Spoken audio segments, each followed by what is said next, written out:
chat. I'm joined here with Dr. Vivek Garg, President and CEO of NCQA, and Dr. Zia Agha, who's the Chief Medical Officer of West Health. These are two leaders who are deeply focused on advancing high-quality healthcare. Today, we're going to explore why integrating behavioral health into primary care is important to our nation's healthcare system, and how rigorous quality measurement can accelerate that integration nationally. We'll also examine how aligned action across our health systems, payers, and policymakers can help turn evidence into practice. So, Zia, I'm going to start with you for our first question. So, West Health's focus has historically been on making healthcare more affordable. It's a broad and ambitious mission. Yes. What brought you specifically to behavioral health integration in primary care, and why is that moment now? Yeah, I think it's a great question, Julie. First of all, I do want to thank you and the NCQA team for putting together this opportunity. It's been wonderful. West Health, when we were created around 10 to 12 years ago, have always focused on both sort of the dual mission of healthcare cost and affordability, and then high quality accessibility care. We do partnerships with healthcare systems. We also do some really interesting Gallup and polling work. To your question about behavioral health, we all know that when it comes to cost and affordability, that's an area that deserves more attention. Yeah? Not only from a population perspective, where you've got 50 to 59 million patients who need those services, yet are not getting them. One of our recent Gallup polls, we do this Gallup poll across the nation where we look at different metrics for cost, quality, and access, and then we have respondents rank their state on a simple sort of A through F, F being a failing grade, A being a stellar grade. And I can tell you that the best states, and I'm not going to get into the details of what state that is, had a C+. So clearly there's room for improvement. I think the other thing, West Health is not just going to look at opportunities from the lens of where is the greatest need. We're pragmatic and practical people. We look at opportunities from where our investments and our dollars can accelerate. Are we at a tipping point? And I think coming out of COVID, we felt behavioral health was that opportunity, both demonstrating the need, but tremendous tailwinds happening in that space. And then finally, why did we focus on primary care? We did some due diligence. I think we see primary care as an opportunity for leverage. It's got a large footprint, a tremendous opportunity for patients to get better care in that setting. And especially when it comes to the work we're doing with NCQA around integration and measurement, I think primary care has a proven model of quality measurement that can drive care, whether it's in diabetes or hypertension or in other areas. So I think some of those factors played into our thinking. I think we've been on this journey almost year and a half. Our first investment was with Northwestern Medicine to launch a primary care integrated care program. Tremendous learnings, tremendous opportunity, and we'll talk more about that later. But I couldn't be happier that we are working in this space and again, working with world-class leaders, some of who are in the room and share the stage with us. Yeah, thank you, Zia. We're very happy to work with you as well. So you're seeing this time is right for behavioral health and using primary care as a lever. So thank you for that. Thank you. So Vivek, I have a similar question for you. NCQA spent decades building the infrastructure of quality measurement for the U.S. healthcare system. Why is behavioral health integration a priority for NCQA right now, and what made this the moment to focus on that? Yeah. Thank you, Julie. And so I'll just let everybody know I joined NCQA at the beginning of the year, so actually I joined this partnership as it was kicking off, and I was just thrilled to see the vision from West Health and our team's engagement come together. I think personally and professionally, this is tremendously important, but I'm going to start with what Zia said, which is this is what's right. There is a moral clarity about helping people with their mental health. Behavioral health is health. I trained as an internist. I'm used to splicing my own body and others up into organs and pathophysiology, conditions in textbooks and then treatment paradigms. And we've just ignored for too long that behavioral health is just core and integral. And the numbers are there, as Zia said, that people with behavioral health conditions have more medical health issues. If you have medical health issues and you have poorly supported mental health issues, your medical issues get worse. So I think we've gained some clarity as a country, partially through COVID, as Zia said, that these issues affect all of us. They're core to who we are. They're core to the human experience of suffering and well-being and the lives we want to live. And we can't dissect them from each other. And so, yes, the moment's now, the evidence is there. And you can look at any demographic, and I had this experience when I worked in medical groups with patients who were employed by big companies that were well off, or patients who were low-income seniors with my clinical teams. Behavioral health issues don't respect any boundaries. They affect everybody, no matter the gender, your age, your demographic. And I think that's all clear to all of us, right? Like in the natural dialogue as a society, you can't put this in a pocket and pretend it's a niche issue. Personally, I've shared with some of my team that before I ever became a physician, I grew up with a mother suffering from bipolar disorder that was not diagnosed for decades and was poorly managed for decades after that. And here we have a physician father, my dad, and then someone who eventually became a physician, me. And my first experiences in healthcare were really both visiting with my father in the hospital, but then the acute crises that my mother would have every 5 to 6 years with mania and delusions. No coordination. Primary care didn't know what was going on. Behavioral health coming together with general medicine, it really only happened in the ER and the brief period of stability after an acute stay. And I see heads nodding. I think we've all seen those huge issues that occur. And I'll tell you, before I ever went into medicine, my conclusion was we have a system that's not a system, that treats people indifferently with coldness, despite heroics. And there were amazing people along this journey, and I'm happy to say everything's in a good place, because people get worried when I share that story. But mom's great. She lives 20 minutes away. We're well engaged. She's got the support she needs. She's doing well. But I remember by name specific social workers and psychiatrists, and actually her nephrologist has played a huge role. People who stepped out of the boundaries of their day-to-day clinically to make it into a system to support her. But heroics aren't going to change the health of our population. That is not systematic, and that is not scalable. And in my own primary care practice, in a prior hat, I had the benefit of starting practice in New York and having a therapist and a psychiatrist as a part of our broader practice. And man, they were rock stars to us. They did education for us. We could curbside them on a chat. I really felt like, and my colleagues felt like, we could do more in primary care because we wanted to do right by our patients. And I think the burden a lot of primary care clinicians feel about mental health care is not that they don't want to go there, it's that they want it to be done well. And they don't feel like they have all the expertise, and you want to make sure you're getting people the right care, and you respect the complexity of these issues.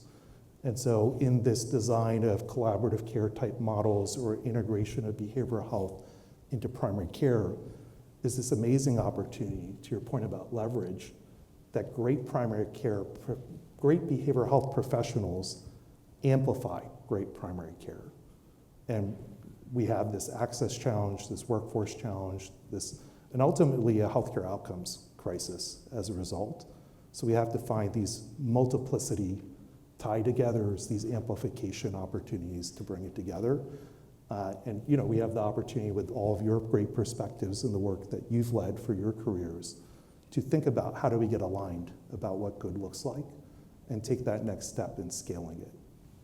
I think you touched upon something. We often focus on heroic breakthrough treatments and breakthrough innovations in healthcare, and that's great. And I think this country leads on that edge. We have the breakthrough innovations.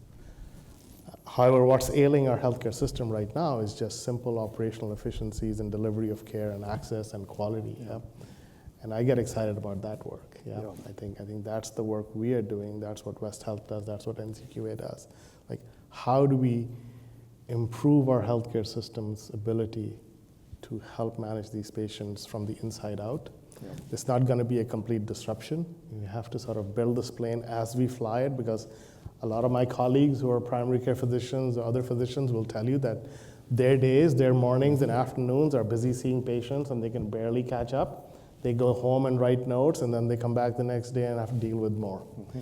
So in that setting, how do you innovate? How do you improve, I think, is what really this work is focused on. Yeah, and I think we waste a lot of capacity and opportunity to do the right learning by not having a consistent chassis. Yeah. About what are the outcomes that matter, what are some of these clinical programs and care models, including integrated primary care and behavioral health, and then test and iterate them at scale. Someone I've connected with recently published a paper at Providence Health System a few years ago where he and his team looked at all the different quality measures by payer that waterfall to the point of primary care. And I see some great primary care colleagues out there in the audience. You know, we think it's 5 or 10 measures, it becomes 57. And I think we have that same challenge here. I'm sure that came up in your conversations, to think about removing complexity, making trade-offs, simplifying around a few things that matter the most for the first next step, take that complexity out so we can actually focus on improvement. And I think through this work that you all have catalyzed today, that's going to involve trade-offs, but I think the opportunity is there to create operational cohesion, clinical focus, and then payment alignment, because even though there are fee-for-service codes added for behavioral health, and Matthew, I know we were just talking about that, it's hard to actually fund a robust integrated behavioral health care model with just the collaborative care model fee-for-service codes. You know, and I've experienced similar things in just the capitated full risk world. You know, there's a lot of proof points and hoops and other sets of validation you need to get through. Thank you, Vivek. And what really resonated with me is when you said behavioral health is health. Yeah. And not teasing apart behavioral health from whole person care. Absolutely. So thank you for that. Yeah. So Zia, I believe the next question is for you. This forum brings together a deliberately broad group. Why does this work require payers, health system leaders, and policy leaders all in the same room? And what do you see as the specific role of payment reform in making this real and in making this work? Yeah, I think when we started down this journey of sort of trying to understand measurement-informed care as a key lever to advance our integrated care mission, it was very clear from the initial meetings that we had that it isn't just a technical problem, it isn't just a provider problem, it isn't just a policy issue, and it isn't just a payer issue. One thing that West Health can do really well, because we are somewhat of a Switzerland when it comes to convening, you know, we're not a healthcare provider, we're not a healthcare payer, we're somewhat neutral. We don't make policy, we study and inform policy, is that we have the opportunity to bring these groups together. I think individually these groups are all interested because they all care for good care. How it is done is different. So the opportunity for us in this partnership with NCQA and with all of you is to really understand what are some of the value propositions, because that's going to drive behavior. And if we can align some of those value propositions, whether it's, you know, better care for your patients if you're a PCP, or less work for you, if it is, you know, better outcomes, you know, from the patient perspective, or better value for payment from a payer perspective, I think all of those are important considerations that need to be taken into account. So I think it's critical that we bring these different perspectives and stakeholders together. I think we also don't want to make this into a think tank. Like, we could sit here and have a meeting and get people to talk, and we did some of those. I think you have to actually test it in real life. And that's the opportunity with you. That we are not going to just sit and talk, we're actually going to implement and continue to engage with these stakeholders through that implementation, do some rapid cycle learning, do some iteration, and hopefully identify a model across multiple sites that then is ready for scaling at a national level. But this work can't be done just sort of by having convenings and workshops. You actually have to roll up your sleeves and do it. And so that's what I'm most excited about. Yeah, thank you, Zia. That was a very good and concise description of this initiative. Thank you for that. And you very clearly outlined the responsibilities at every level and the value at every level. So thank you for that. Thank you. And Vivek, you get the next question. So there have been prior efforts to improve behavioral health measurement and behavioral health integration. Do you mind giving us your honest assessment of why the progress has been a little bit slower than what evidence would suggest? And what do you feel this initiative is doing differently? I'll start with, I'm meeting a lot of people for the first time in the first few months in my role. So I met with a very long tenured healthcare luminary 2 months ago in my second month at NCQA, and someone who understands healthcare services research, outcomes, population health, has tracked it for 40 years and created insights about it and understands it very deeply. And he said, Vivek, I shared some of these thoughts with him, broader than behavioral health, but I think they all apply. And he said, I wish you well, others have tried. And he said, no, I genuinely wish you well, but there was that little bit of cynicism in it. And I think there's good reason to ask the question you asked, Julie. Measurement feels burdensome. We have too many measures. What does burden really mean? Which things are most important? Are we really measuring what matters? I'm sure a lot of these things came up already today. Implementation. How does measurement alone create any real change? It does not. It can give you the guideposts and the signals about whether you're creating the success and impact you're looking for. We need more implementation science, testing and learning and iteration tied to, are you achieving the impact you want to have? You mentioned payment.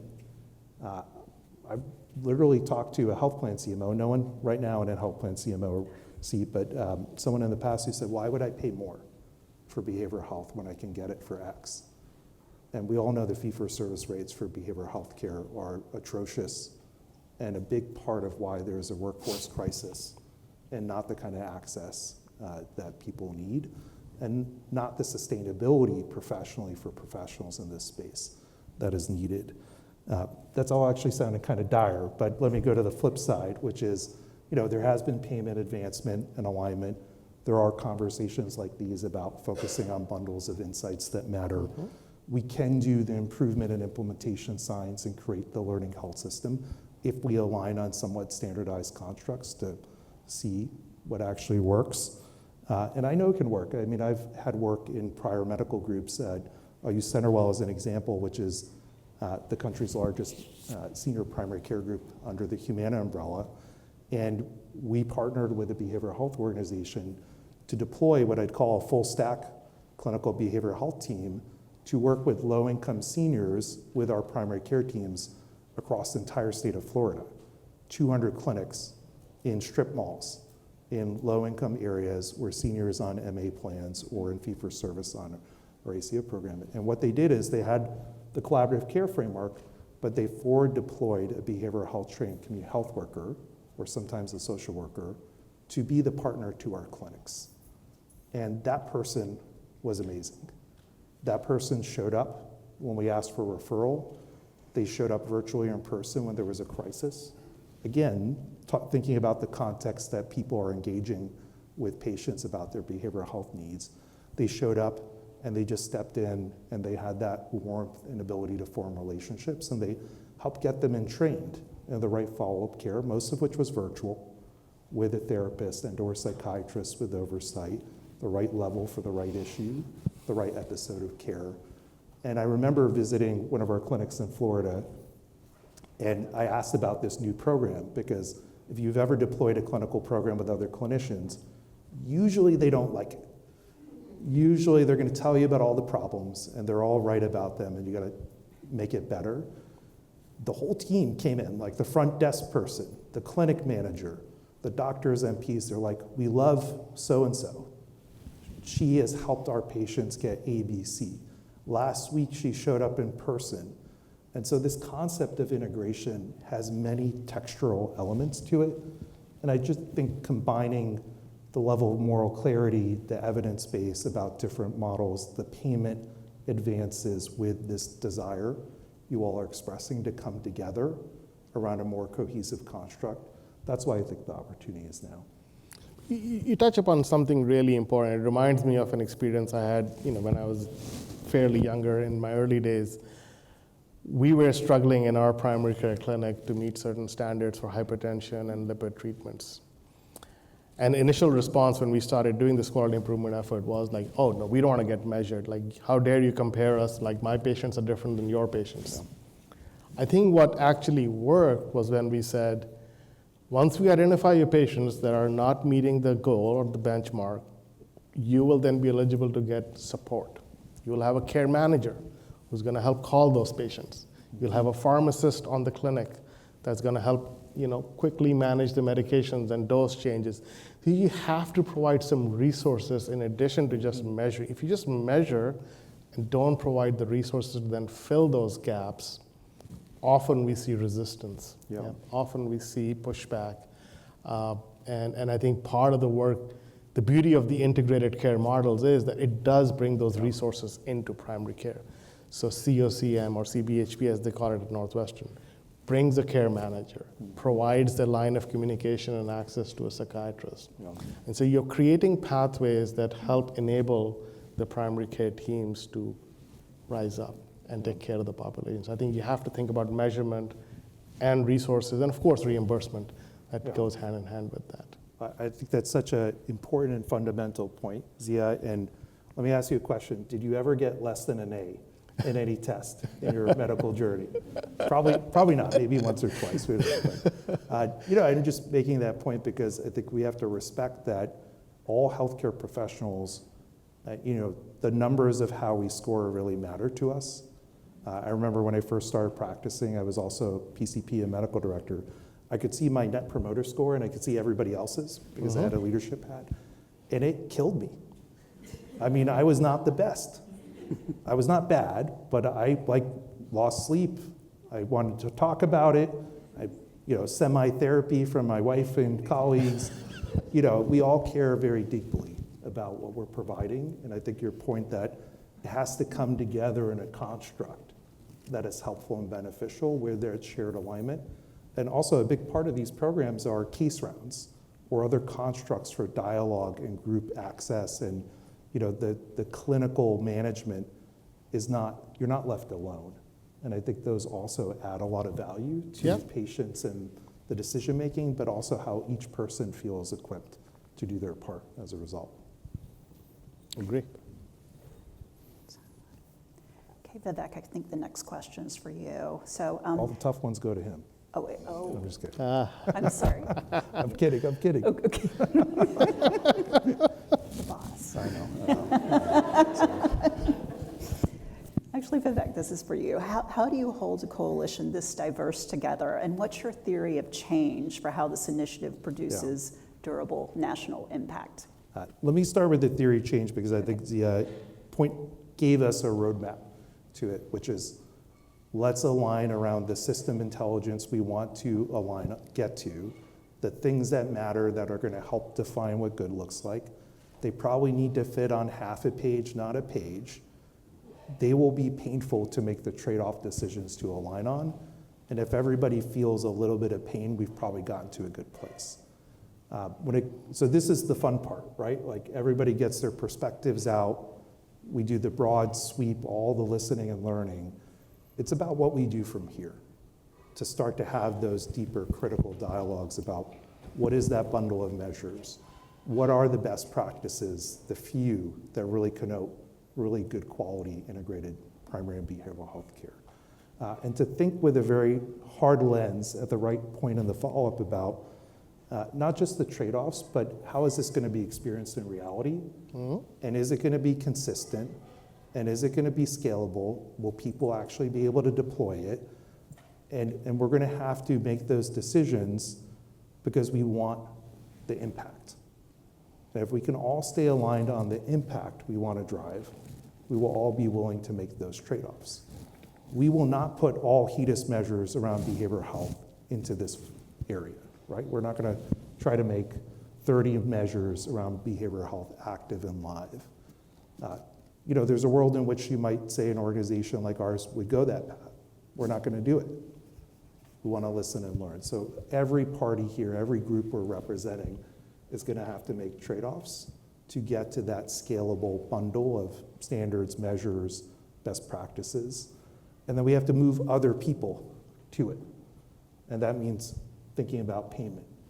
That means thinking about how you support more tests of these programs and constructs. And that means thinking about how do we measure the impact and distill what's really working or not. Ultimately, because I think as you pointed out, Zia, we know a lot of these things in these programs and models can have impact, but why aren't they everywhere? And I think we'll do better for the country if we figure out the path to the bundle and the framework that we could all see flourishing in many more places and many more organizations for many more patients. Well said. So Zia, you brought together a pretty wonderful group. Isn't it amazing? Like, look Yeah, at this group. in the room today. So we're wondering, what do you hope that they leave here believing or doing that they weren't doing before they walked in? Yeah, I think, and I joined some of the workshops earlier on and got the tail end of the policy workshop. I think, for sure, the value of pulling this group together, and we did this very proactively even as we thought about the work with NCQA, is like, we need to lean on and leverage expertise, beyond our two organizations. Not just in the form of advisors, but actually change agents. And so I think there are many people in this room who have the visibility and the opportunity to do that. And my hope is that by creating this group and having these conversations, but also having, proactive follow-up with some of you is gonna, help nudge that action potential in the right direction. I think the second opportunity for us is really, as a learning organization, I'm a big believer in we need to listen. Yeah? And I think what we gain from listening from the group and their concerns, also their opportunities and what's valuable for them, will help us, Vivek, to what you were saying, narrow down and focus. If we try to boil the ocean on this initiative, we'll get nowhere. Yeah, we have to prioritize. Whether it's prioritizing on the 2 or 3 measures, whether it's prioritizing our 2 or 3 mechanism for reimbursement, whether it's prioritizing on the population or the types of provider groups. I think we have to be pragmatic, and we have to listen to people to tell us, where is the opportunity to start. Otherwise, we can very quickly become very diffuse. And I think when you think about this type of work in healthcare, that is one of the problems.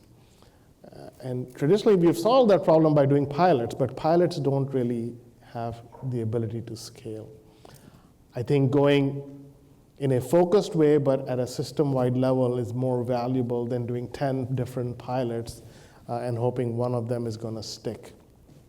So I'm really excited about the work we're doing, hoping that we'll continue to engage with this group, both on the policy front, but also on the payment side, the actual implementation side, and really use this opportunity to learn first, and then hopefully to inform and enable. Thank you very much. No, thank so you. We're almost at time right now. So I was wondering if we'd have some closing remarks from both of you. Vivek, if you would start, and then Zia, you can close us out. Sure. Thank you, Julie. Thank you, Zia. Again, thank you, everyone, for participating today. I'm really looking forward to the follow-up and what we do together out of this. If I reflect on my own experiences with some of the programs that we're talking about today, I can remember becoming enamored with my own solution. And having talked to a few of you, you are already doing pioneering work and have this deep commitment and have created constructs in your own organizations or communities around the dimensions of what we're talking about. So one of the things that will come up with Zia's charge in his last comments is we'll have to think about how we take our own programs and constructs and bring them into alignment, because the shared alignment and the systematic nature and the collective learning might advance us.